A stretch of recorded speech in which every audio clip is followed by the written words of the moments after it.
Bonjour, c'est Virginie. La leçon d'aujourd'hui a pour titre « Le Dieu inconnu ». Le verset à mémoriser se trouve dans Actes 17, verset 27. « Dieu n'est pas loin de chacun de nous ». As-tu déjà fait semblant de ne pas entendre quand ta maman t'appelle ?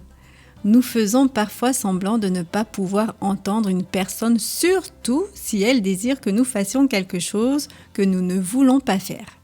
Il y a longtemps, Paul essaya de raconter à certaines personnes la bonne nouvelle de Jésus, mais beaucoup d'entre elles ne voulurent pas écouter. « Merci beaucoup d'être venu avec moi à Athènes », dit Paul à ses amis de Bérée. Ces personnes avaient tout récemment appris à connaître Jésus. Elles avaient suivi Paul jusqu'à Athènes pour qu'il puisse les enseigner encore davantage pendant qu'il voyageait. « Veuillez s'il vous plaît m'envoyer Timothée et Silas le plus rapidement possible. » Puis il fit au revoir de la main à ses amis qui retournaient chez eux à Bérée. Paul était seul à Athènes. Personne dans cette ville ne connaissait Jésus ou croyait en lui. Il pria. « Cher Jésus, montre-moi comment partager ton amour avec les gens de cette ville. » La ville d'Athènes était remplie de magnifiques statues, de belles constructions et d'objets d'art. Des temples luxueux dédiés à toutes sortes d'idoles semblaient bâtis à tous les coins de rue. Les habitants d'Athènes étaient renommés pour leur intelligence, mais en se promenant dans la ville, Paul se sentait triste pour ces gens. Il pensait savoir beaucoup de choses, mais il ne connaissait pas la chose la plus importante. Il ne connaissait pas Jésus. Paul commença à parler avec les gens. Ses paroles les faisaient réfléchir et ils commencèrent à lui poser des questions. Ils voulaient entendre ce qu'il avait à dire au sujet de Jésus.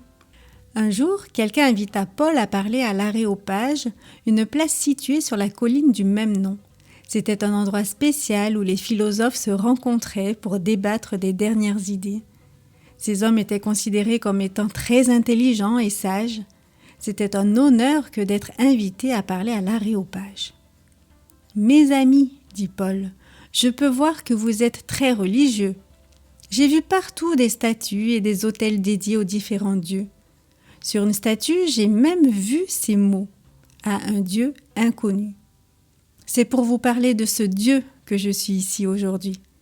Le véritable Dieu des cieux a fait le monde et tout ce qui s'y trouve.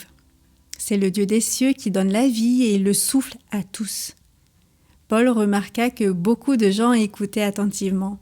Puis Paul leur parla de la résurrection de Jésus. Certaines personnes dans la foule crièrent « Tu es fou! C'est un ramassis de sottises !» Mais quelques-uns protestaient. « Nous voulons en entendre davantage. » Très peu de personnes dans la ville d'Athènes crurent en Jésus. Les Athéniens pensaient que leur propre sagesse était supérieure à celle de Dieu. Quelques-uns, cependant, devinrent des chrétiens. Denis, un personnage important du gouvernement de la ville, et une femme nommée Damaris donnèrent leur cœur à Jésus. Paul put parler avec audace à ces Athéniens si intelligents parce qu'il connaissait lui-même Dieu. Que peux-tu faire pour mieux connaître Jésus ? Il est important de bien le connaître si tu veux pouvoir parler de lui aux autres.